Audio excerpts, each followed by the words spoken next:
Okay, so before we begin, I would just like to state for the record that today is April 30th, 2020, and my name is Ben Bauman, and I'm here in Indianapolis, Indiana, and I'm speaking via phone with Calvin Didier, who is in Minnesota, I believe, Yes, and we are doing an interview for the Indiana Oral History Initiative.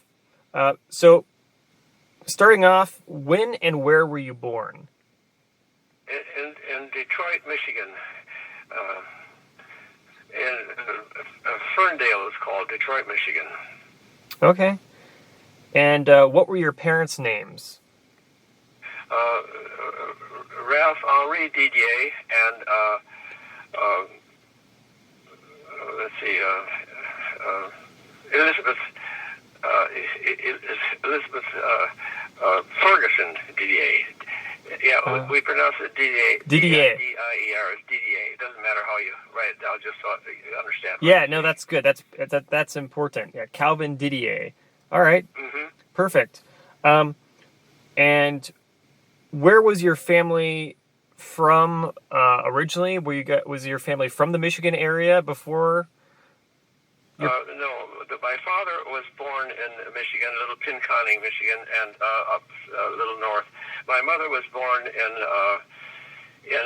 Scotland, and she was raised until she was about 8th grade, and then her father, who was a minister, moved over to many Scottish families in Canada and the United States. So she has been in this country since she was about 8 years old.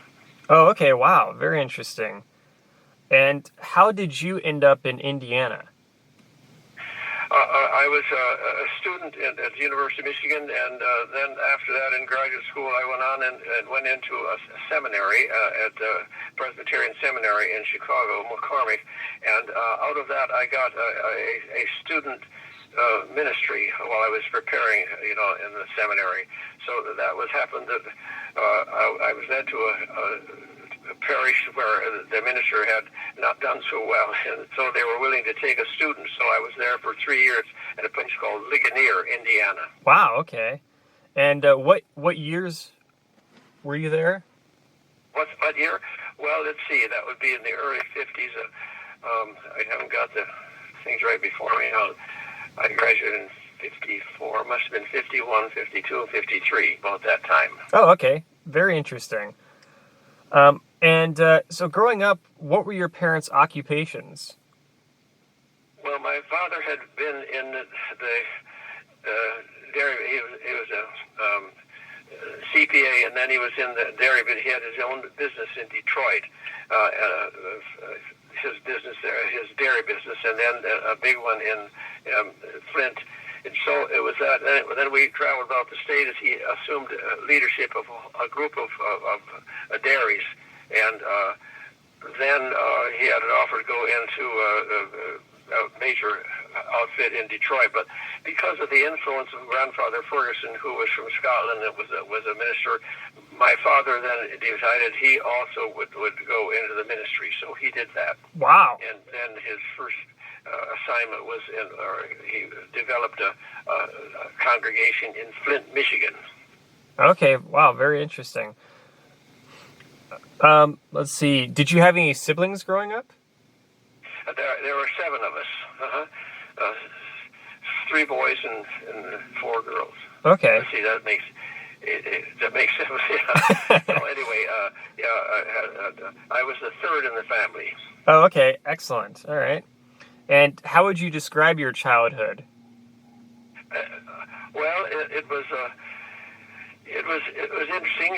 For a while, I worked for my father at the dairy, and then that was very interesting, learning the whole game there. And then when he decided to go in the ministry, he developed first what we call a Sunday school. And so it wasn't a real organized church. It was just children who needed training and so on. So then I helped in that. And then he also developed a place in Saginaw, Michigan. So I helped in that. And by the time I was 14, I hate to tell you this, by the time I was 14, I was already having to give sermons because I had been taught so much by grandfather Ferguson and by my father, and it was imposed on me to help with it wherever I could. So started out just helping Sunday school, and pretty soon the people there not having too much education, they were asking me to talk to them. So by the time I was 14, I was practically speaking Oh my gosh. a preacher. Then things got worse in one sense in the war and so on, and a little church in Clifford, Michigan, called me in to be their minister, which I couldn't, of course, at my age, only 17, but I functioned as such because they didn't have anybody. So then I was preaching every Sunday and visiting them like my fathers were. That started out that way. And then finally I finished that and got back to the University of Michigan to finish up my graduate degree. Wow, that's fascinating. So you really started your career, I guess, as a minister at a very young age then, basically. Yes. Just then necessity. Little churches that didn't have anybody, and they wanted them to speak. And by that time, I had heard so many sermons that not so much I could speak the language. And so, fine for 14, 15, 16-year-old. They just want somebody. Right. Sure. Okay. So, who would you say was the most influential person in your childhood?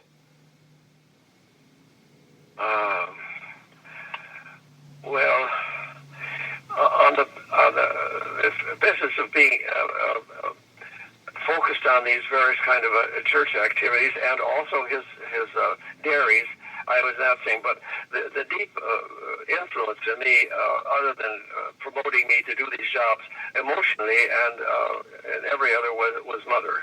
Okay. Interesting. Okay. What understanding, if any, did you have about your family's political beliefs as a child? Well, when I was growing up, Dad was running his business there in northern Michigan, the various cities where he had dairies. He was, I got the impression, as look back now, he was Republican. Mm-hmm. And that meant a lot of different things, not very much to me at that time, of course, but that was where he stood from the standpoint, as I understand it. He was not very politically minded in terms of involved in that, but his, just position over radio and so on. Right, okay. What schools did you attend as a child and as a teenager? What school, you say? Yes, what schools? Well, I did schools in Pearson and Flint and Flint Northern, and then I graduated from Flint Northern and ended up being the whole school's president of the council. Oh, okay. And also I was the drum major of the band, and I played in the orchestra. Those kinds of things. Very active that way. So. That was between working on Sunday school and churches in the weekends. The rest of the time I was in school being active as the band leader and head of the student council and so on, that kind of thing. Wow, okay. And so did you enjoy school a lot then, growing up? Actually, I didn't hear. Say that again, please. Did you enjoy school a lot growing up? I think it is. The thing that bothered me was that I couldn't go into athletics. That was against the rules. In fact, in junior high school, with grandfather Ferguson being a Scottish thing, they were so fussy. They didn't even want me to be gym class. They didn't want me to take showers with the other ones. So I was the champion for sitting, while somebody's holding me and making a number of those, trying to do it that way. But I couldn't join the athletic program, which was big at those days, and so I had to do other things, like, as I say, be the drum major and be the head of the council and so on. So I was kind of a restricted, not deeply a religious life, but it was a very spiritual life and having to work on weekends. Okay, interesting. And during school, did you have any favorite subjects at all? I think the favorite subject was English in many ways, and I used to try to write stories and poems and so on. I then elected to take after-school mathematics. The math program wasn't very good, and I was not getting much fun. So that's how I had to learn to do equations and so on. But I had to do that late after school. Right. Okay. And so now skipping ahead a bit, when you were in college, you went to college to become a minister, correct? Excuse me, I did. After I went to college, University of Michigan, and then I graduated there, and then I went out and taught school year at Owasso, Michigan after that. Okay. And then went back to college to finish a master's degree, and from there went on to seminary in Chicago for ministry. Got it. And when you were at Michigan, what did you major in? I majored in English. I was on a special thing. I was one of 7 students in the big liberal arts thing, about 6,000. I don't know. Anyway, there were 7 of us that were picked up to be in a specialized class with the professors, and there were a handful of professors, like 4 or 5 of them, who conducted us in a special thing. So I graduated with special honors in English with just the 7 of us did. Okay. And then, at the meantime, I supported myself because I got a job on the University of Michigan, not their thing, but the commercial station there in Ann Arbor. I applied for and got a job as an announcer. So I supported myself by being a regular commercial announcer. Wow. Okay. That's interesting. So when you got your English major and you graduated, did you ever think that you would become a minister? Was that the plan, or did you have other... No, it wasn't the plan. I don't know. I don't know how it worked out. I didn't get drafted and never could understand. I was 1A all the time, but I never applied for anything off. I just didn't get called. It was toward the end of the war and so on, but right. Besides the point, I didn't apply for anything. I just simply waited with a number 10 to call. But when that didn't come, I took off for Chicago, and there I got a job on a radio station, a Chicago radio station, which supported me pretty well, and I wrote some script for them. So it went in that direction. But and then when I finished, I went to teach at Owasso, Michigan, old Tom Dewey's hometown. But anyway, there I was on the radio again as an announcer, supporting myself that way along with the teaching school. So okay. That was it. Yeah, that's really interesting. And when you were in college, did you enjoy college, or? Well, it was awful hard work for me. I usually have to be hitchhiking every weekend to get a ride to where I was assigned, either to lead one of these churches or one of the Sunday schools or something. It was hard work to do that, but anyway, that's what was necessary. So I was about 60, 70 miles from my family in Flint, Michigan. So I'd hitchhike there and then take off one of their cars or something for the assignments that particular weekend. Wow. Okay. Yeah. And it was a hard-working family. Yeah, it sounds like it. That's pretty intense. Physically, my father was a very hard worker, and he should have gone on in the legal work, but he was tied up because he took the classes. He's just a boy from the far country, but he did pretty well for himself anyway. But he got by grandfather Ferguson, he got into the religious business, the Scottish grandfather, and that influenced us all. Yeah, sounds like it. Yeah. Yeah. That's interesting. Okay, cool. Did you have any more thoughts about politics and stuff when you were in college? No, but I was on the debating team, and the captain of the debating team. Okay. So that was natural for us to speak that way. So that was, that in a different way. That was much more political in the debate topics and so on. Sure. Yeah. Okay. Should the federal government own and operate the railroads? It seems like that, Right. Okay. And so you already mentioned that you were never drafted for World War II, but what was it like just living in that time? Well, it was always a problem. I said to my family when I waited around and waited around and waited around, and I was interviewed and so on. I had been waiting to be drafted, and I was given the YMCA asked for about 4 or 5 of us to get 3 months deferment while we finished their camps.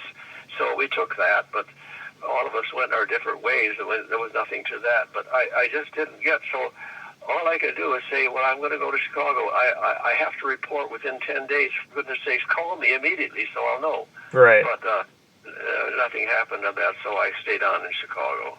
Okay. Yeah. Wow. And I had a good job there on the radio. That helped me, supported me all the way. So, and that was always in public, and I was always on the public things.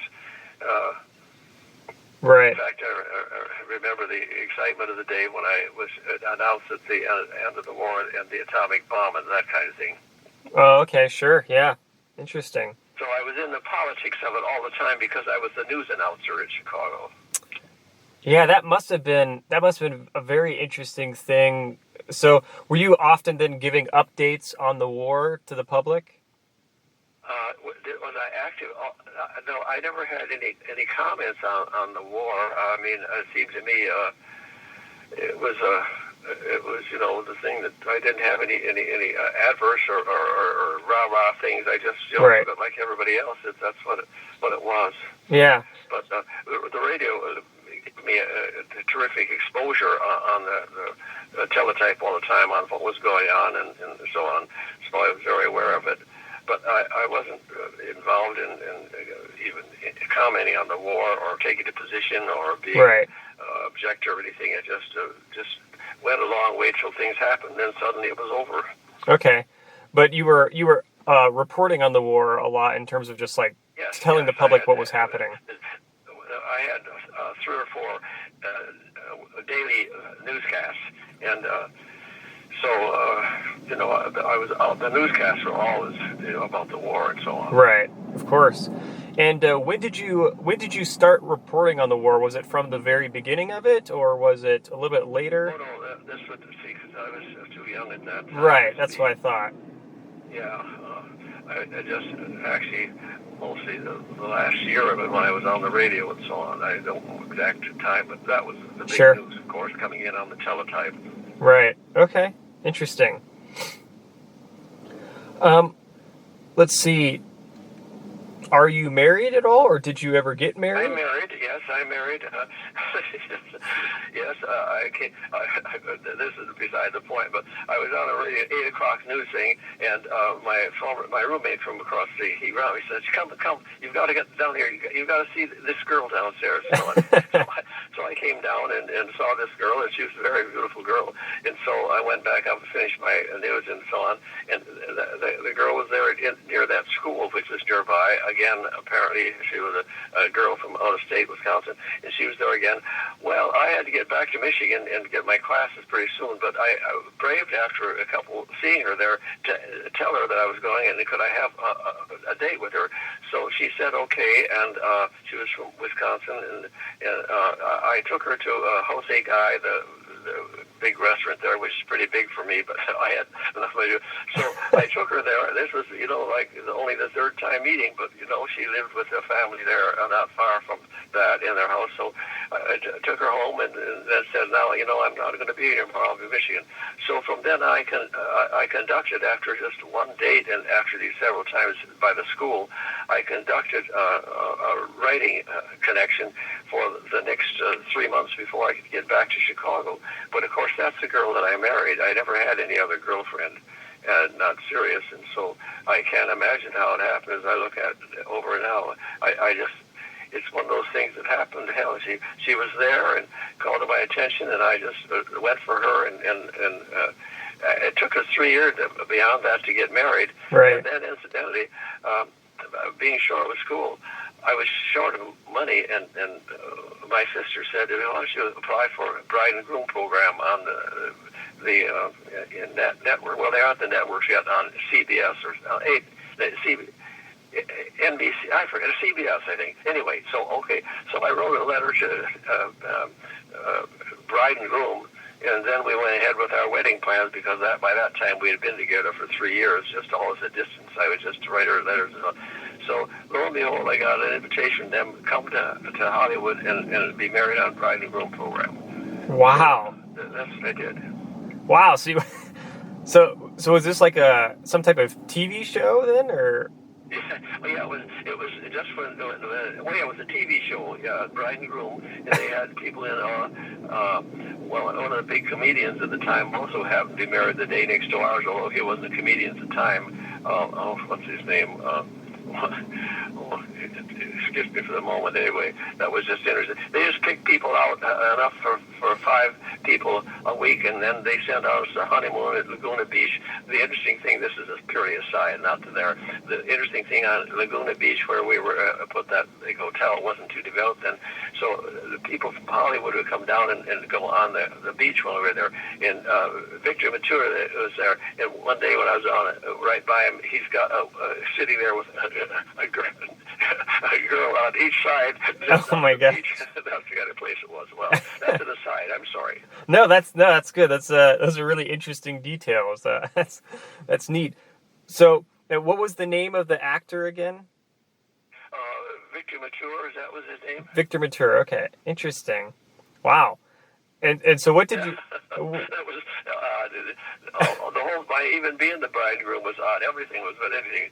It was wonderful for somebody who maybe needed the help. Yeah. Anyway. And what did your parents think about you guys getting married as part of this program? I don't think. Well, I suppose my father wondered about that in terms of, but it didn't matter to him that much. Personally, he was glad to hear that I had worked something out, and sure. My mother and they all fell for my wife. She is a beautiful girl, and so she being the first one of the 7 children to be married. Even though we had been going together for 3 years before we could do it, we were all late sharing. I suppose there are a lot of people were not exactly like our kind of people in terms of their training and upbringing. So my family was kind of late in getting married. Oh, okay, sure, interesting. Yeah, so I was the first one. Let's see. Do you have any children? I have 5 children. Yes. Okay. We have 5 children. Right. One of them, one was the valedictorian class type, went on to Wellesley, and then went on to Mayo Medical School, and the second one became an accountant. And the third one was a school teacher and has been up until even recently. And the fourth one, let's see, what was he? Oh, he was in teaching. He was in college teaching. And the fifth one, well, let's see, the fourth one. The fourth one went into the ministry, and the fifth one was a college teacher. Oh, okay, interesting. And what? Yeah. What are your children's names? Well, Rochelle and Camille and Charles and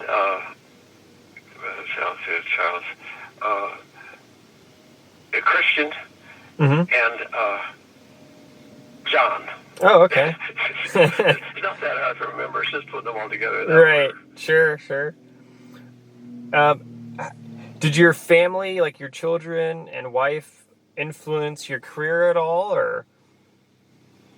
No, I don't think so. It's the way things that happened.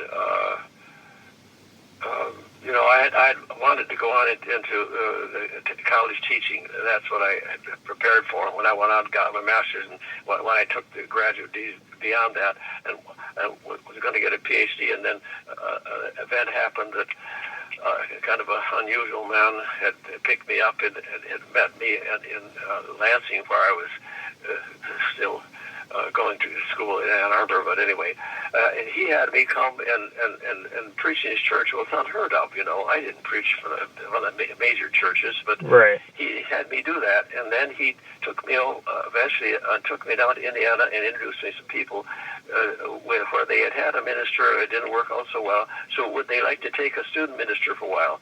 Well, they did, and it took for 3 years, and that's how I got through seminary and why I went to seminary. I was never even planning to go to seminary. I'd had enough of religion, not say bitterly, but I'd had enough of that for grandfather and father and brothers and so on. But just the coincidence of things, he was such a persuasive person, a wonderful person. He had me come and take his pulpit, when we met, and that was unheard of for somebody who wasn't even a preacher or anything. But he had in mind that that's where I was going to go. In one way or another, he happened to direct me because I took that student church and got a scholarship to go to seminary, and that changed everything. Sure. Okay. Interesting. And so, moving on in your career, how did you become more involved in politics?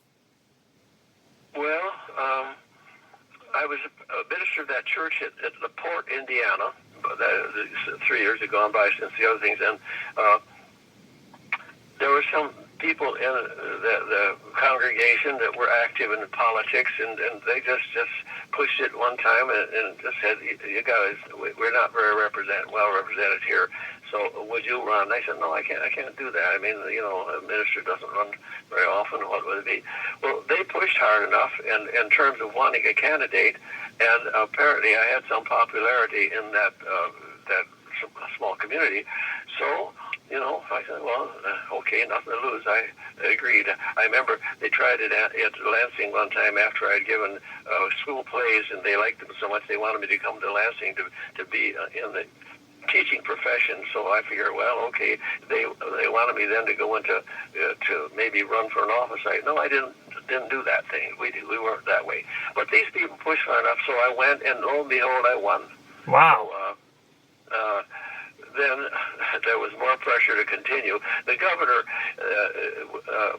became a friend of mine, and I knew his family also from the town. And they kind of indicated maybe I should keep on and run for Secretary of State. I said, I can't do that. That's not where I belong. This is where, I appreciate the legislature and so on, but without being ordered, just simply went on and went to the next preaching opportunity in Columbus, Ohio, and without it, just of course that finished. My work had been done, and this was a year or two after I was off, so that's the way it went. I didn't have any intention of staying in the ministry. Right. Okay. Interesting. And what exactly shaped your political outlook at the time when you first started becoming involved in politics? Well, I was tended to be quite solidly on the Republican side because the Democratic side was represented by the South, which was not very friendly to the blacks and the race. And I was very much. In fact, the church where I was in Indiana was in the Presbyterians. To my knowledge, was the first time that accepted black people into the congregation because they had a separate denomination, the Presbyterian Church. Well, I didn't go for that, so I put a couple families and brought them in as members. And by the coincidence of life, my friend the governor, by sheer coincidence, happened to be visiting that weekend. He was the first one to come up the aisle and congratulate him. So that was very meaningful to me to think that just by the action of things, we integrated that church and that whole town and even the Republican Party. But the reason for my being a Republican was background and so on, but because the Democrats in the South was also discriminating against the blacks and so on. So that didn't suit me. So during that time after I finished and before I went on, I really moved over to say I no longer believe to a Republican Party because whoever came in was not very friendly, and what's his name, Kennedy, was very open more in terms of non-discrimination. So that changed my mind. I think it was my disappointment with the southern bloc of the Republican churches, Republicans at that time tend to be be discriminatory. So with Kennedy coming in, so I thought, well, that's really where I belong. And I talked to Governor Rockefeller at one time. I had an occasion to be with him and so on.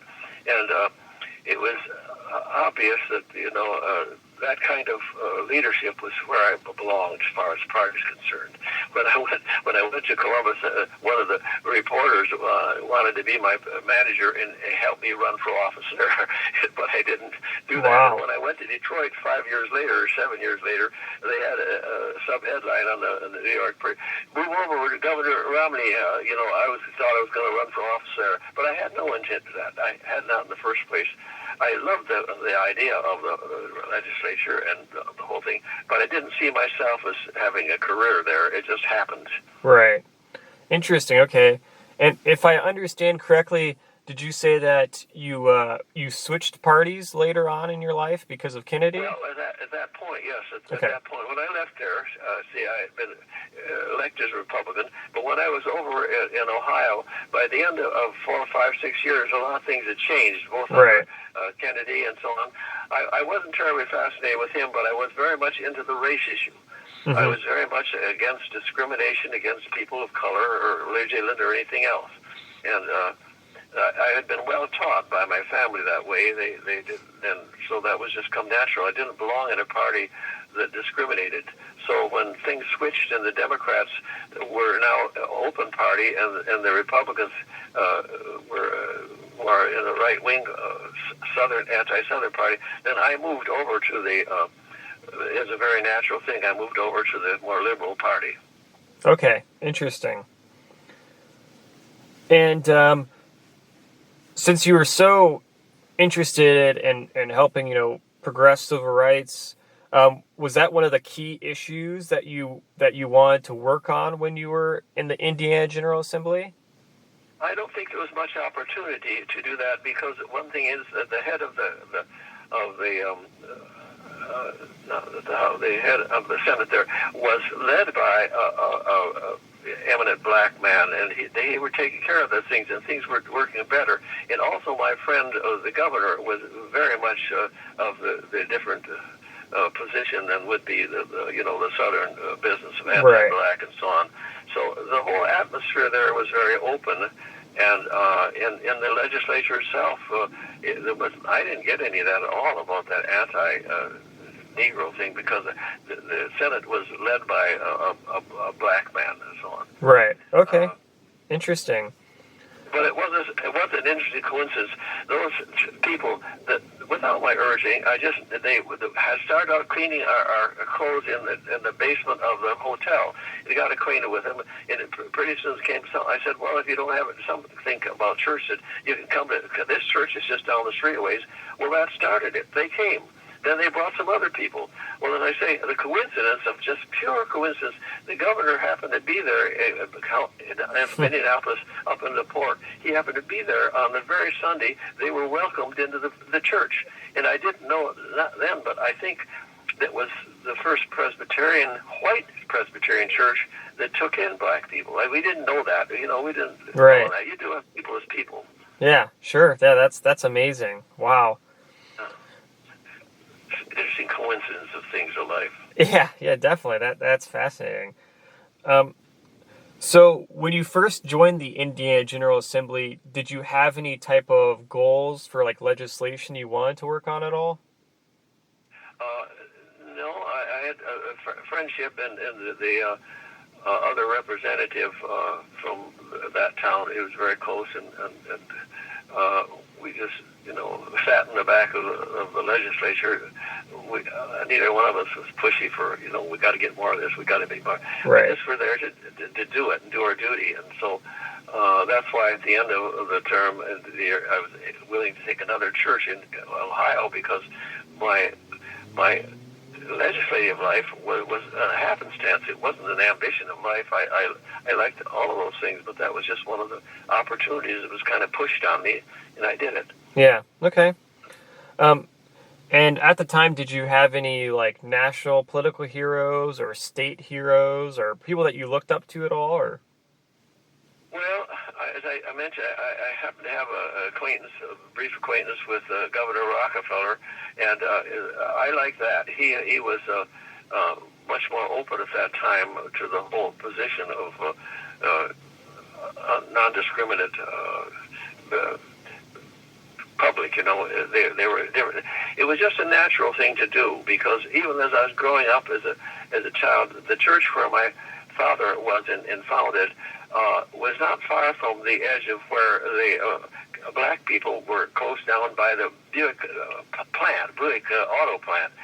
Well, that didn't mean anything to him. He was changed by the father-in-law, the Scotsman. They were wide open. So he had those people come back and forth. Our church exchanged a young people's group, and then he had a certain Negro evangelist from the Bahamas would be preacher in our church. So I was brought up to that whole thing that was totally different from people who had those kind of chips on their shoulder. You know, it just was the natural thing. We lived with them. I remember it was a totally other thing. A big, tall Indian from the West was there, and he was about 6'7". There was no place to put him, so he had to be in the same bed with me. Wow. Where would he go? Nobody would take people like that, you know, yeah. Or someone of deep background. So that was my whole upbringing and learning. So I didn't have any chips on my shoulder, because Indiana seemed to be moving in that direction at that time, at least in northern Indiana. Yeah, okay. Yeah, that's cool. Okay. So when you were running for the Indiana General Assembly, did you have any sort of campaign, formal campaign at all, or? Well, no, I just had friends. I remember one chap, he was a member of the church. He made up a big sign and put on top of his car, you know, stretched from one end of his car to the other, and just blazed my name around. And I didn't have anything to do. I didn't have any organized group or program. Right. Oh, I did this. I went when I was nominated and so on. I went in the next town, a neighboring town, and went from door to door, because I just was introducing myself. I figured they weren't our town. They was a little rural town about 15 miles away. So that's the only kind of active thing that I did that way. I just figured they deserved to have to know who was running and so on. Right. Sure. Okay. And did you remember who your opponent was during the election? Yes. The one was the people that do the shoes. What's the guy's name that have this favorite shoes you're supposed to buy? Orthopedic shoes, Scholes. Oh, okay. Yeah, one of that family was running was my opponent. Interesting. Interesting. I'm sure it was kind of unusual. It wasn't my choosing. I went simply for the urging of the people who knew me. But being the minister of the church where I was in that town, I'm sure that gave me a certain kind of exposure that other people wouldn't have had. Right. No, definitely. Yeah. And how did it feel when you were first elected? Well, I was encouraged, because the people were so encouraged that worked with me, and I was that. I don't know how it worked. Michigan City and the Ligonier, Indiana, were the the centers of it, and over towards Chicago. But I didn't. It was interesting, and I don't. So the other fellow elected, he and I both took our seats in the back of the legislature, the very back. He was about 6'6". Oh my gosh! So but we weren't very pushy that way in terms of trying to get on this committee or that committee. Right. Okay. Interesting. So, moving to your time in the General Assembly, what were you thinking as you first walked into the State House for your first day as an elected official? It was interesting to me, and I began acquainted with him. Birch Bayh was there, and he was, of course, the Democratic side. But they used to fool with me after a couple of weeks, and they grabbed me going by the caucuses, and they'd pull me into the Democratic caucus. They say, "Here, you belong here. You belong here." Well, it wasn't that I didn't belong in the Republicans, except they realized. And his wife, for instance, had me come when she was trying to get the state to eliminate capital punishment. And so it worked like that. But it was an interesting thing, a very, very good relationship with Democrats and Republicans there. I think I was somewhat amused because I didn't have a big agenda. Right. Okay. Yeah. Yeah. It sounds like that you were not quite as political as perhaps some of the other legislators might have been who were. Yeah. It was making their life of it, and I think without ever saying anything, these people realized both parties realized I was not there in a lark, but I was there not as a politician, but I was going to be a minister. Yeah, sure, okay. And what were your expectations for the legislative process? Well, I think they did pretty well. They gave me some special. Honors and sense because I was asking for some additional money for the mental health situation up in the northern Indiana and things like that. Also, I was a little against, as I may have mentioned, using, for instance, the various churches, both Protestant and Catholic, sometimes would develop big pieces of territory, and the church didn't need that much, but they would use that, and then eventually develop it, not a parking lot, but turn it to be a housing thing, so and so. Well, I was against that. I say, you can't mix up religion with kind of getting ahead in the finance of the. So I really was interested in not a very heavy way, but a steady way of saying it's not right. We can't have this territory all excused from taxation and later turned into a profit thing. Those are little things, but I didn't want to get with any big things. I figured that was my line. I didn't want the churches to take advantage of their positions as tax exempt. Right. Okay. Sure. Yeah. That's really interesting. Yeah, especially given your background with being a minister and all. So wow. Okay. Mm-hmm. Let's see. How did you learn the ins and outs of state politics? You mean when I was there in Indianapolis? Yes. Yeah. How did you learn about the process? I visited all across the lines. I say Birch Bayh was very friendly and telling me what they were doing, and not to try and influence anyway. Just to realize we were all working together, and two or three of them would half drag me into their caucus just for fun, which is a way of saying it was less doctrinaire on either party at that point. I don't know why it was, but it certainly was for me, and I think there was more of a friendship than a fierce competition. Okay, interesting. And did you have any political mentors in the Indiana General Assembly, would you say? Any political tried to come up and talk to me, influence me? I don't think so. I think we just kind of were wide open. In fact, it's hard for me to remember at this stage, some of the most pressing issues between the parties. I don't think they were very fierce. For instance, the governor was a Republican, and yet when he ran for the Senate, the poor guy, he was very well liked in many ways, but it was a different turn the Democrats took at that time, and Birch Bayh came and he was very wide open. Well, that's about as much. It's a very short session, and right. I still had to do my preaching on weekends. I just dash off after the thing was over and go up and take my sermon and get back on Monday morning. Sure. Okay. How did you know the needs and wants of your constituents? Well, first of all, a large congregation, they there, and then the people who were not a congregation who would asked me after I got elected, or even before I did.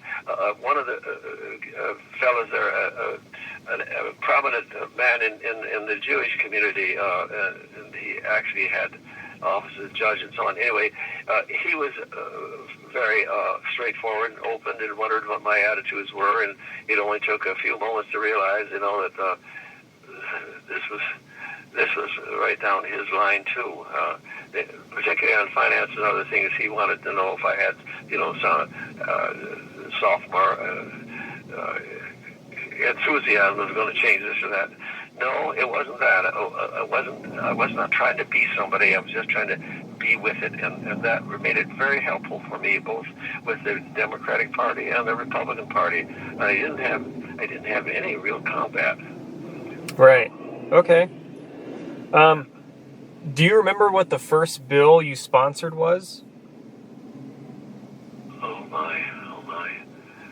I've got those books out of Wyoming. I don't remember. I don't remember. I may have sponsored one that I refer to in terms of making sure that the religious communities do not take advantage of the tax things.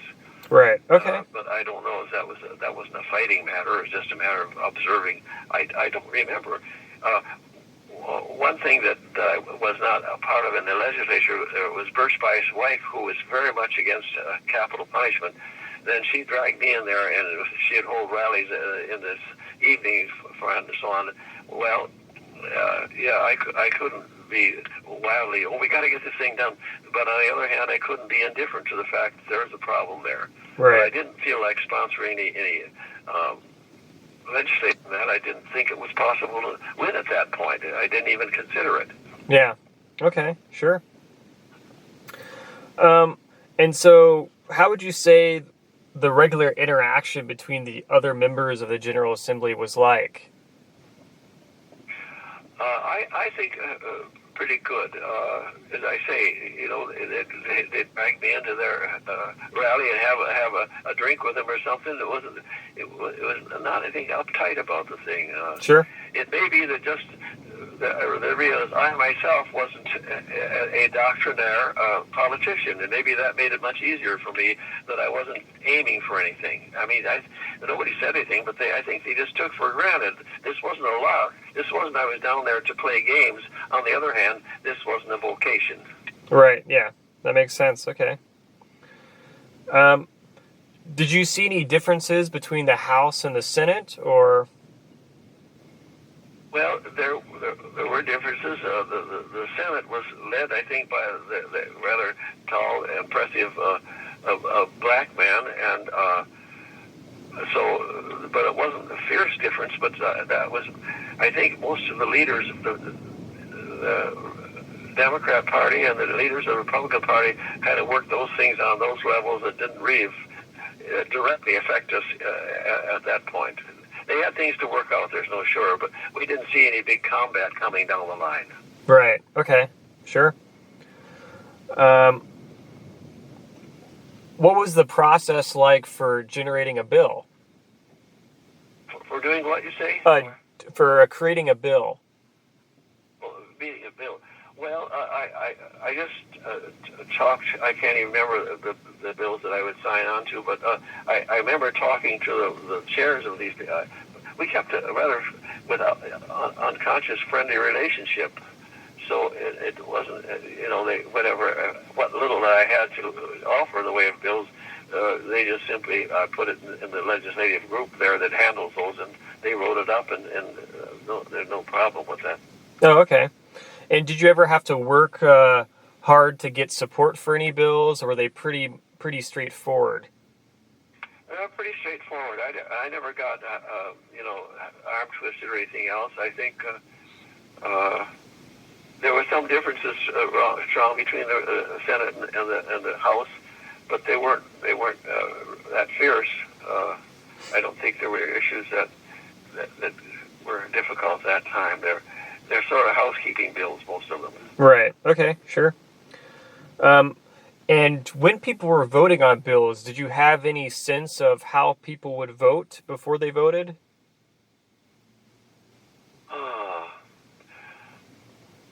think was interesting, the other one with the county where I was, we chose to sit in the back of the assembly. Part of that was not only modesty, but we realized that we weren't the professionals who really knew what they were doing there before they heard the case. In other words, I didn't come in with the agenda, neither did my roommate there come in with the agenda, and we sat and listened, and we weren't trying to be obviously out of it, but we didn't want to be pushy with the thing. Right. So we just listened carefully and worked carefully. I surprised how much. I don't remember any big issue we fought over. Oh, okay. Wow. What role did party leadership play during your time there? Well, with our rallies, our Republican rallies, why we would, and then mostly in committee meetings. Most of it. We didn't have any big rallies. Oh, come here, we're going to get this whole thing together now. But the committees handled that pretty much. Right. And so if I had a question about a thing, I'd just drop in the committee or go to someplace else. That's the way it was. I don't remember that as being an issue particularly. It was always welcome. Okay, sure. And you already mentioned before that the relationship between Democrats and Republicans was pretty good. So I guess everyone was pretty comfortable working together on various bills and stuff. Yeah, that would be about the size of it, yeah. Okay. I didn't have any nose-to-nose, fist-to-fist things. It wasn't that kind of a legislature, as far as I'm concerned. Yeah. There was a lot more compatibility than I would have expected, except that I didn't know enough not to expect it. It worked very well. I don't remember any head-to-head conflicts. Okay, great, yeah. Let's see, a different type of question now. What would you say the public doesn't know about how the Indiana General Assembly works, or state assemblies in general? From my standpoint, I thought I wasn't surprised, but I was very often contacted by people in my county, in my two counties, to say about it, especially if something had to do with the farm business, especially if farm people did that. Mm-hmm. They were very important to know how certain were, and I was not as well acquainted with it, so they were more informing me than anything else, so I'd get up to date on what the issues were as far as the farm thing. That wasn't a major thing, but it was a regular thing. People constantly did check in and send me a letter to call or come down there. And some of my members of our own church, they of course stepped aside completely from the church business, so they were dealing simply with politics. But I found it was a very pleasant thing. I didn't find it very combative for some reason. I don't know why, but I was not trying to play the lamb, don't tread on me kind of thing. Right. It just seemed to work out. It was much more, as I say, they half the time they say, you belong over here. And, when I go by Democratic caucus or something. Yeah. And, so, that's kind of the way it was. And right. Of course, some of us, every time that a session's over, we'd go retire some of them to their own homes. I went to the motel where I stayed and so on. Okay, sure. And did your legislative service have an impact at all on your family life, or? Well, I brought two of my children down after we had a post session, to have them see what the legislature was like and so on. And they were interested, but I didn't involve them, and I didn't have many people asking for special privilege attention from my county or so on. The church people didn't do anything. They knew better than that. They knew me, and they knew that was not we were not on church business. We were, and we weren't tooting it, but it wasn't unholy business. It just wasn't holy business. Right. Yeah. So the kids got their exposure. The first, the oldest girl and the oldest boy, they got that and so on. Sure. But I don't think they ever had any interest in going into politics. It was just baffling to them, I think, as it is most youngsters. Yeah. What would you say was the most controversial legislative issue during your service in the General Assembly?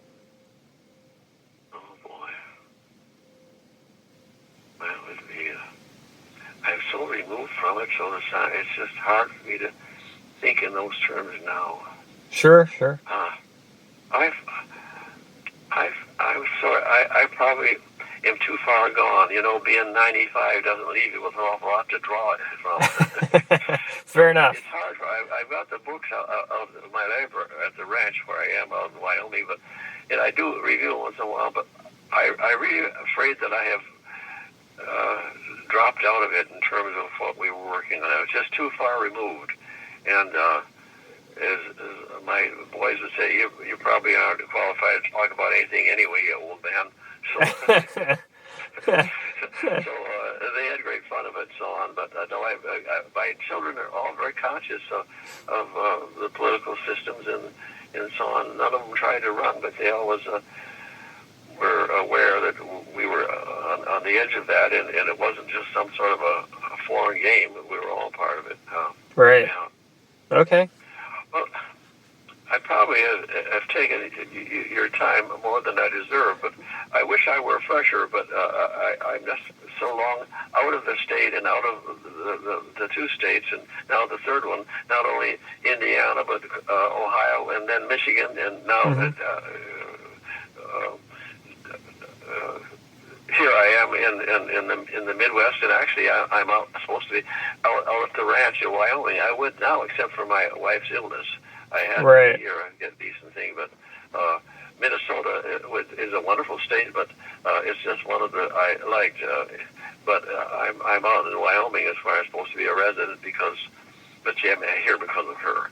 Right. I have to have a decent thing, and this virus thing is.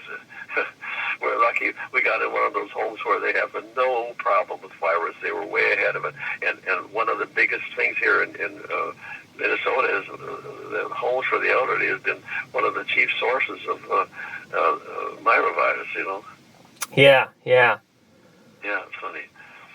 So I would give you more, and would be more interesting of it if I'd kept close to it. But, well, that's okay. I mean, it's this is actually not the first interview I'm doing with someone from actually the same year you served in. So I understand that it can be hard to remember some things. I should have more things that would say, "Oh, this is contentious," or "We worried about that," or "We thought about it." And it wasn't just like a kindergarten where we were playing with toys. It was serious, and right. And but it's a long time ago now. Yeah. Well. And, that's okay. If you're still free, though, I do have a few more questions I would like to ask. Okay, all right. Let's see. What piece of legislation do you remember, if at all, sort of took the most time to work on? Oh boy. I am too far gone in terms of. Remember, I'm not much help to. I should be better if I stayed in the end and kept up things. But moving from state to state to state has made me drop aside with those things. Right. I don't really have a good answer to that. I should be more meaningful. But as I say, at my age, and I didn't keep it up as I moved from Indiana to Ohio to Michigan to Minnesota. Those things get dropped by the wayside. Mm-hmm. Sure. No, I'm sorry about that. No, that's totally fine. It's this happens, off and on because we interview so many people. So it's totally normal. It's okay. I would have had much sharper things, 10 years ago or something. But right. As I say, I don't rest on it. But at 95, there's a lot of drops on the wayside. Sure. Yeah, I understand. Did you? Especially, I've got the 3 years or so a real problem with my wife, and has occupied almost all my time and energy to keep things going, and so on. So I should be more helpful for you. I was not unintelligent. I was not stupid, but I was not anxious, and I was not brilliantly seeking attention. I didn't need attention. I got attention in the pulpit every Sunday. I didn't need any more. Yeah. And, sure. So also people in the community. LaPorte was a small community, and I was quite well known there. I remember one of the Jewish participants, who was himself a lawyer and was very much interested in all these things. He gave me a real run through when I was even before elected and afterwards, to kind of test me out and see where I was on those things. Well, specifically, I don't remember what his particular interests were, but they were decent, and it was good. And he was very supportive. Then he just was interested. What kind of a character we got going here in this legislature? What's he doing there? Right. So that was the Jewish community was very understanding. They understood who I was. That's what they did. I didn't have particular bills that had anything to do with them, but they wanted, and I think, they asked me questions in detail, and I'd have meet with them. But when they saw that, this isn't an agenda. I would think if I saw a minister coming in there, I'd have to look carefully to see what his agenda was. Sure. It would bother me, why he would be there. And my option was to be not a minister, but to be a citizen, and that's just about the heart of it. Sure. Okay. Yeah, that's fair. Were there any moments in the legislature that made you proud at all, or? Well, I think we're proud and cheered our leadership in the House, which at that time was Republican. But I think I felt they handled things fair. And then, as most of us, again, worked a little bit more with Birch Bayh, and he was coming along. We didn't realize at that time what he was going to be prominent in that state. But I think there was a good relationship there. I never had any, call-outs, and so I should offer more. But maybe I was left out of some of the conflicts. I don't know. I had to go every weekend to do my preaching, so on. Right. My church. But I don't remember much of that. And I didn't see any enmity between them. We talked together, and I guess it's not just a nice big kindergarten where everybody's playing with the blocks. On the other hand, I don't have much specific things to mention to you on that. That's okay. So I have a couple other questions here. I was able to dig up some information about you from the old newspapers at the time, and that might give a little bit more insight. That might help you remember. That would probably be better. Let's see. Well, I got somebody calling like mad, but that's all right. Go ahead. Before I go into that question, though, I have one more. What in your opinion is the most important work of the Indiana General Assembly? What's the most important work that they did? Yeah. What's their purpose, for example?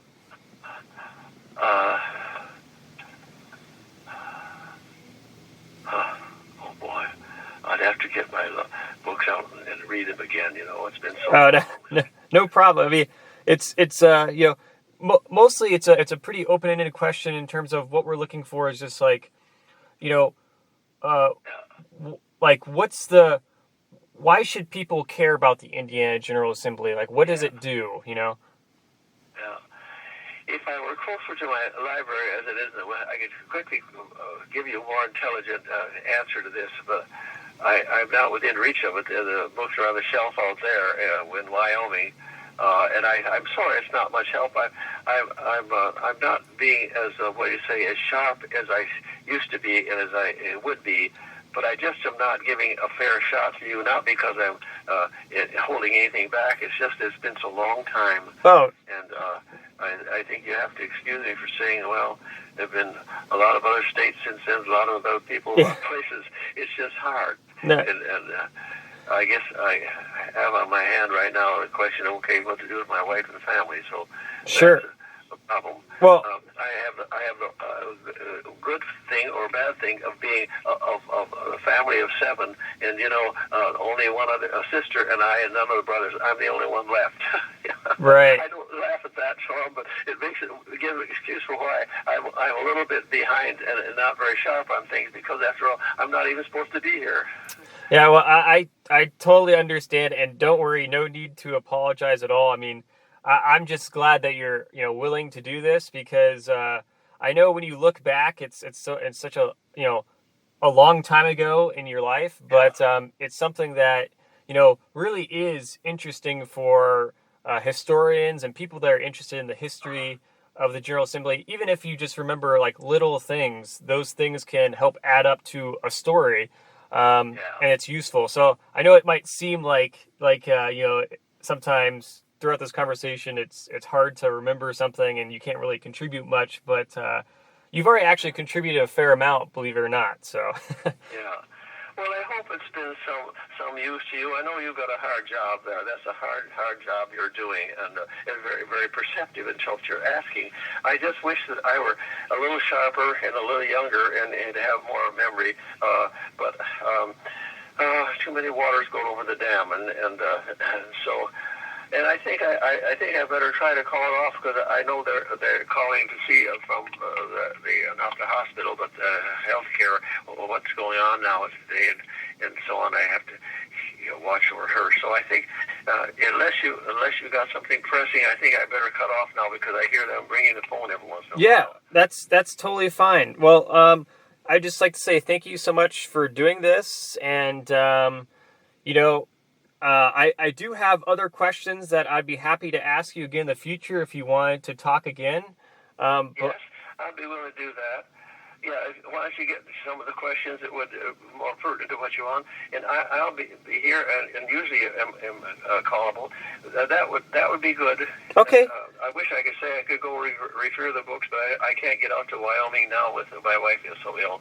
So, but I'll be glad. I congratulate you on the earnestness with which you're doing that. It really is rather remarkable that you'd come up with such a program. I'll have to buy the book somewhere when you get through, huh? Yeah, well, yeah, we would appreciate the support for helping the project and taking part in it. And I'll be happy to send you like a copy of the interview or something at some point.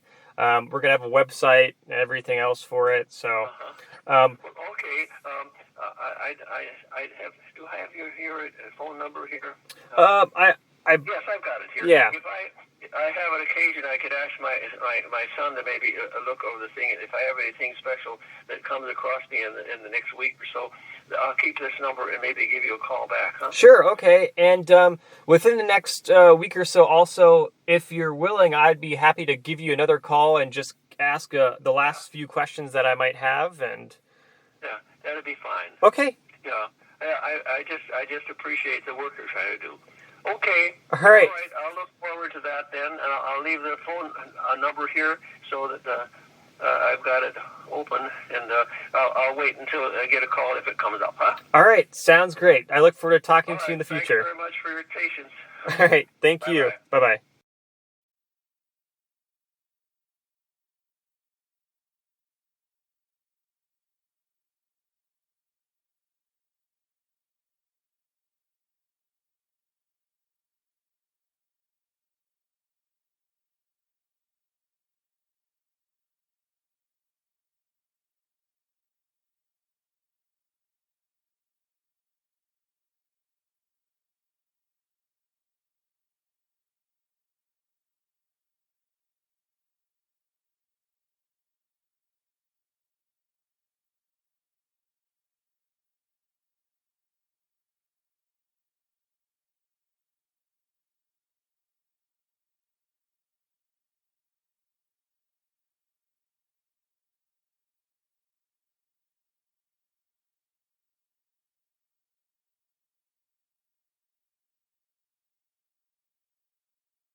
So, just before we start, I'll just state for the record again that today is June 5th, 2020, and I'm on the phone with Calvin Didier, who is in Minnesota, I believe, and I am in Indianapolis, Indiana. So, coming back to where we left off last time, I did have some questions over some things that you seem to be involved with during your time in the Indiana General Assembly that I read in some old newspapers and stuff in the archives. let's see. For example, it appeared that, and maybe we went over this a little bit last time, but that you were not a resident of Indiana at the time you were serving in the Indiana General Assembly. Is that correct? I wasn't a what? I wasn't a graduate? Oh, a resident. A resident. A resident. Oh, yes, I was a resident, full resident. Okay. Both before and after. Okay. Is in the newspaper, it appeared that there was some talk about how you were living in, like, Ohio or something at the time. Well, that was a year after the legislature was served. After the end of another year, then, as typical in the ministry, I was invited to Ohio, but that was a whole year afterwards. Right. Got it. Okay. Let's see. Now, during your time, and again, you might have talked about this as well earlier a little bit, but it appeared that the death penalty was something that was being talked about a fair amount. Did you have any particularly strong opinions about the death penalty as a minister or just as a member of the... I didn't. That was a leading of Birch By's wife, who was not serving in the service, but Birch By was the head of his party, the Democratic Party anyway. She was very strong and had a after-hours gathering of people who, are interested. It was not my opinion; it not expressed, and neither for nor against. I was obvious, but I wasn't involved in that. Right. Okay. Yeah. She conducted hearings in the House at night after hours for people who were interested, and I listened and attended, but did not attend it because that was just too much for me to deal with. Sure. No, that makes sense. Okay. This is more of an open-ended question, but what was it like serving during the Civil Rights era? Were there any particular tensions at all in the General Assembly, or? During which event do you say? The Civil Rights era, just civil rights. Well, the Senate was the head of the Senate at that time was a black man, and so on. That wasn't really much of a big problem. I think what the problem was, the tendency to, at that moment, about to change soon, the Democratic Party was kind of heavily regulated by the southern states, which were definitely difficult in terms of Negro and black freedom and so on. Right. So the attitude about changed shortly after Kennedy was elected. The Republicans were more open to mixed racial things, and the Democrats, led by the southern states at that point, were pretty much difficult for registration of blacks voting and so on. So yeah. That was just a common thing, and then that changed pretty quickly after the Kennedy election, which was the end of, I wasn't going to be in office anymore, so it didn't come one way or the other. Sure, okay. And I guess during your time, the Civil Rights Commission was created in Indiana. Do you remember anything about that? No, I don't remember particularly, no. Okay. I would have been interested on the side of that, but I can't remember specifically if there are any occasions for it. I don't know. I don't remember any movement, in other words. I was just obvious in my position that I would be on that because, to my knowledge, while I was a pastor of that church, this would be during the time or after that election, I received some black members from Michigan City into the House of Hope Presbyterian Church in La Porte. Right. And to my knowledge, those are the first black people in that branch of the Presbyterian Church in the state. And as I said, I think earlier, by a sheer coincidence, Governor Hanley was there in service that day to welcome these new black members. And that, we didn't make a big issue of it. That was just a private issue. That had nothing to do with the election of it. And of course, this was after I was going to leave office and move to another state anyway. Right. Okay. Sure. That makes sense. Now, a few different questions. So overall, I guess when you look back at your year that you spent in the General Assembly in Indiana.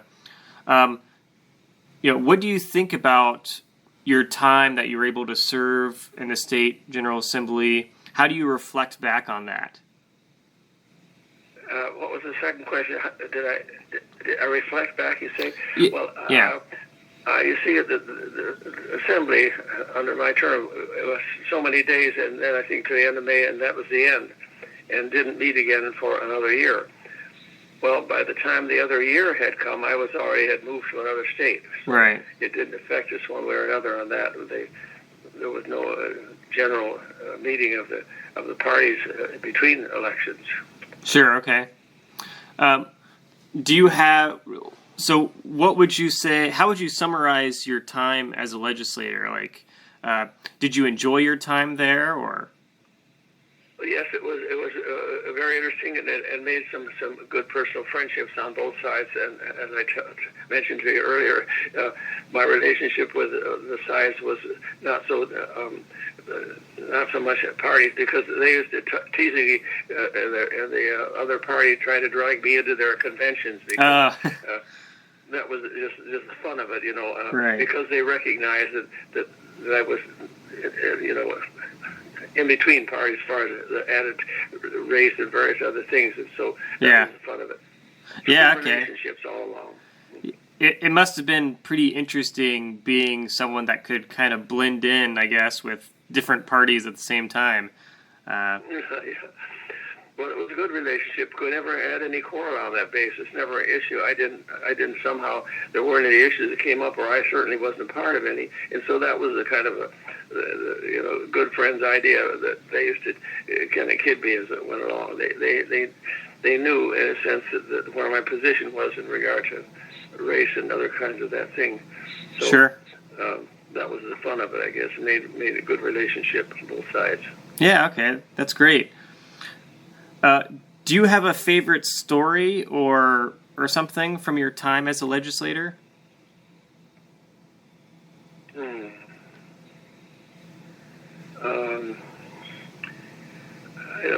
I don't remember a particular thing.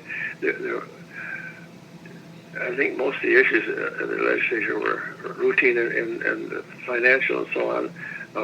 But I don't remember any particular thing that came up. Just the fun of association. Yeah.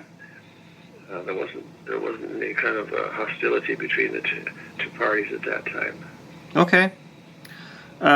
What about, were there any lessons that you learned? Any lessons? Oh, let's see. What did I say?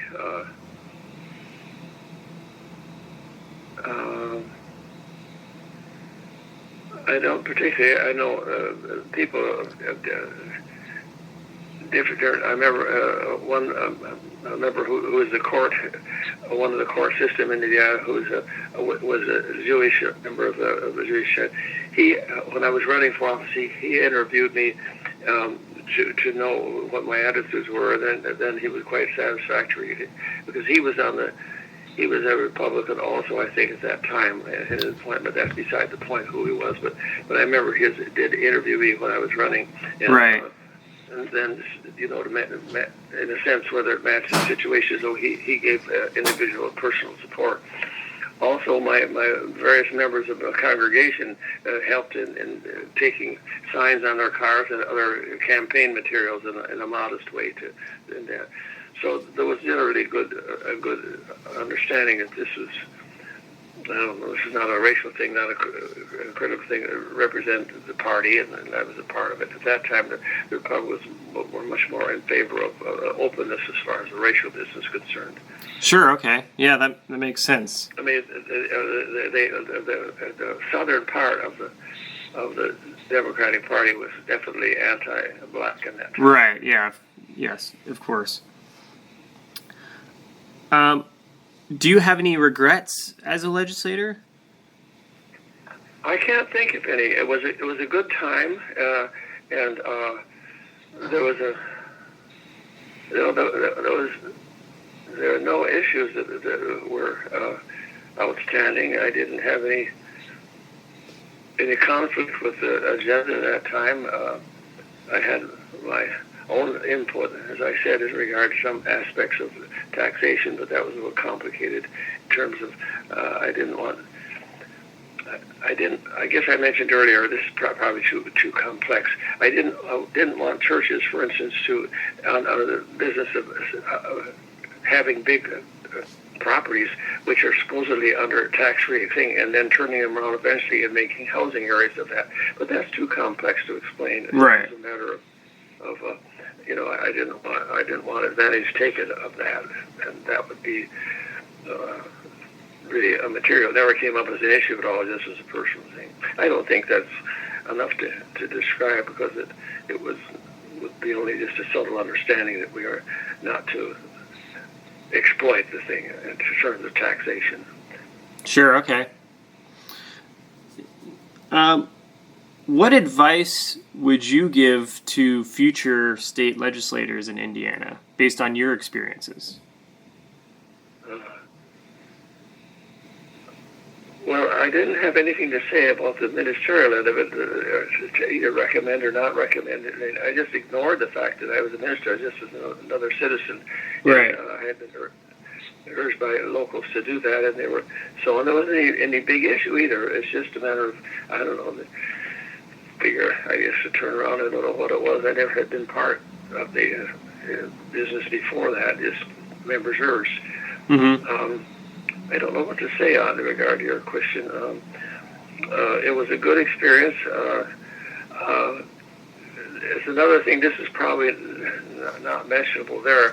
When I went to Ohio, and was installed there as our system is, I went to Denver Church there. Then, of course, I had no further connection with Indiana at that point. Right. But they then wanted me immediately to be. Some people wanted me to be a chaplain of the house in Ohio. Oh, okay. Well, that seemed all right at first, because they seemed to have that. And as time went on, this is a year or two after I was out of Indiana. Then one of the members who was really said, well, when you have your prayers and they open the session in the name of Christ our Lord and so on, and said, for the rest of us who are not in that denomination, suddenly it just opened my whole eyes about the whole thing. So I quit being chaplain, and from then on, shortly after that, in totally different situation, I was part of an organization, America's United for the Separation of Church and State. Yeah. This is more my basic position, and I didn't realize it so much until I got to Ohio and they asked me to be a chaplain. I thought, oh, this is out of order. Each one is saying so and so and so, and through Jesus Christ our Lord. And so one of the members called to my attention. Well, from that point on, I shifted my whole attitude of life. We never had that happen in Indiana. Yeah. And, suddenly it occurred to me when they asked me to be a chaplain, there's something wrong about this. I don't like this. So that's interesting. Shortly after that, as they say, I became a member and eventually an officer of the Americans United for Separation of Church and State. But that has nothing to do much with Indiana directly. I don't mean to interject. No, but that is an interesting detail, though, and it kind of shows a little bit about, I guess, your just mentality. I can't quite hear that. Can you say that again closer? Yeah, I was just going to say that that I know it doesn't necessarily have to do with your time in Indiana, but I think that's an interesting detail that kind of reflects on your mentality about things and how you kind of analyze situations. It really did. That reflected my whole attitude. Maybe wasn't totally aware of that coming along, but it had nothing to do with Indiana. But afterwards, in Ohio, when they asked me that the whole thing came up, and I changed the whole relationship. Yeah. Is it common for ministers to be involved in such organizations? Excuse me, what was that again? What did you ask? How common was it for a minister to be involved in an organization that's in support of the separation of church and state? Well, that became a very large part. Interesting enough, even a big section of the Southern Baptist Church, which you think their leaders for a few years were the principals in that organization. That's interesting. So you see, underneath there was with certain churches, certain denominations would not be in favor of religious organizations as religious organizations be connected with our legislature or our laws. And so that's where they organized that nationally. And the interesting thing was the largest support of it in those years was the people, the Southern Baptists in Texas. Wow. Okay.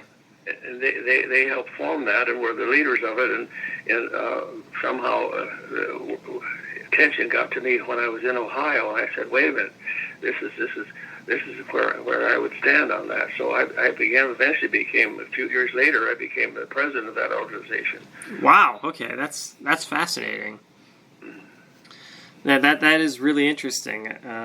I think most people, just hearing, that idea, they would think that churches would, perhaps stay out of that or something. So that's really great that.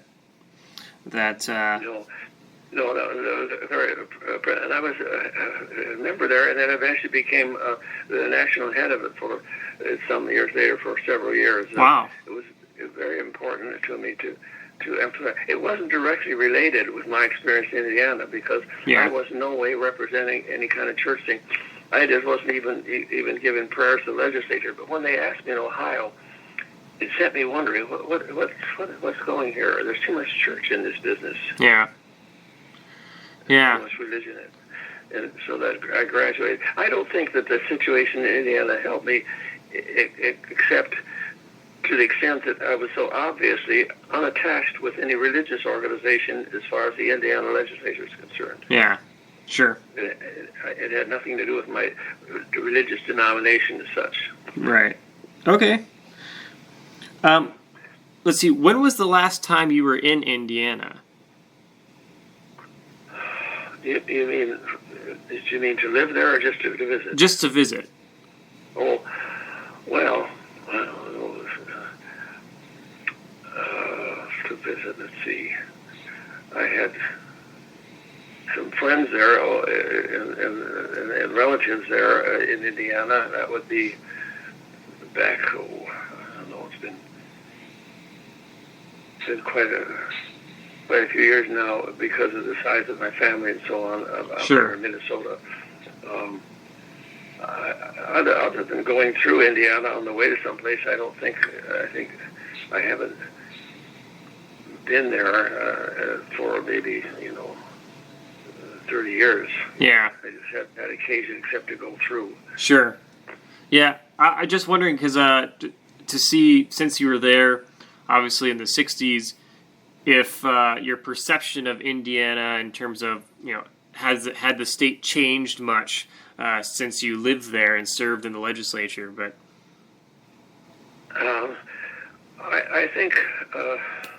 I think there was a difference that I wasn't involved in, but it was obvious of Indiana at the time I was there and elected was a Republican, and I was a Republican governor and so on. And that shifted right shortly after that. Okay. Nothing to do with me of that. It shifted parties, and Kennedy was a part of that, and whoever else did. And then the whole Southern thing changed about. So, there was a really shift that Indiana, which had been strongly Republican, became for a while a Democrat. I don't know how serious that was. I was gone there, but certainly it changed some attitudes when that shift came, and a lot of part of it was the business of the racial thing. Right. And Indiana wasn't always perfectly clear on that. In southern Indiana, was some pretty strong racial attitudes. Yeah. I did too. So, but it didn't affect much. I didn't have much occasion to visit Indiana after that.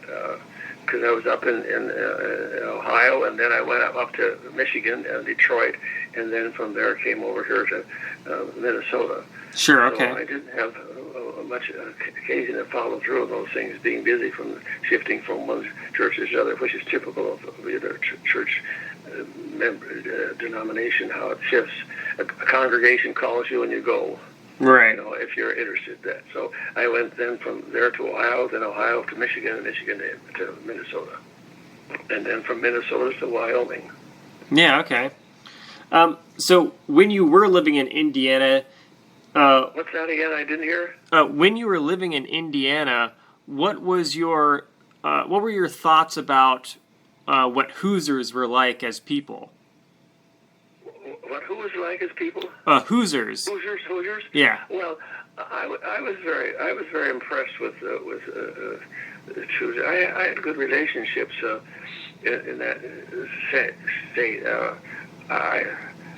For instance, I was elected as a Republican, but obviously the Democrats under Birch Bayh, the rest of them were very appealing to me as far as their attitudes, their openness, and so on. I thought that was very good, so then the governor of state had been Republican senators, and he was a governor in a Republican Party also. But then when he ran, shortly after that, a couple of years, to run for Senate, he lost, and it turned around, and the Democrats won that. Again, a part of that whole revolution that came with the change from, Southern attitudes, and also people like Kennedy. I think it moved over. In Indiana, also moved over in some ways. Right. Well, typical South Bend, our recent fellow mayor of South Bend running for a president for a while is trying to get nominated. Right. True. It shook the whole thing up quite a bit. Yeah. Okay. So I really only have one more question here for you. So you've been doing a pretty good job of getting through these. Let's see. Since you were a former legislator, and obviously, the General Assembly is, and who's elected to serve in the General Assembly is based on what the public wants. So what do you want Hoosiers to know about their role in relation to the function of the General Assembly? Excuse me, who to roll? Who did you say? So, Hoosiers' role. So the general public in Indiana, what do you want them to understand about their role in relation to the General Assembly? I would say to avoid the extremes of political position, and realize that we mostly come together in the center of these issues and have very similar attitudes, and that's the main thing that I noticed by being there. It wasn't a denominational thing in terms of parties. It was the way people were thinking, and I was very impressed with them for the most part. There tend to be, I just say privately, a little difference between the southern part of the state next to the southern borders and the northern part, but I was impressed with their understanding and willingness on both sides of the parties to try to have what's fair and right and defensible in regards to the legislature. Yeah, okay. Mm-hmm. Now, do you think that politics has changed from when you served in the General Assembly? Well, I think politics in general has. I can't say specifically about following through Indiana over the time, but I think that there was a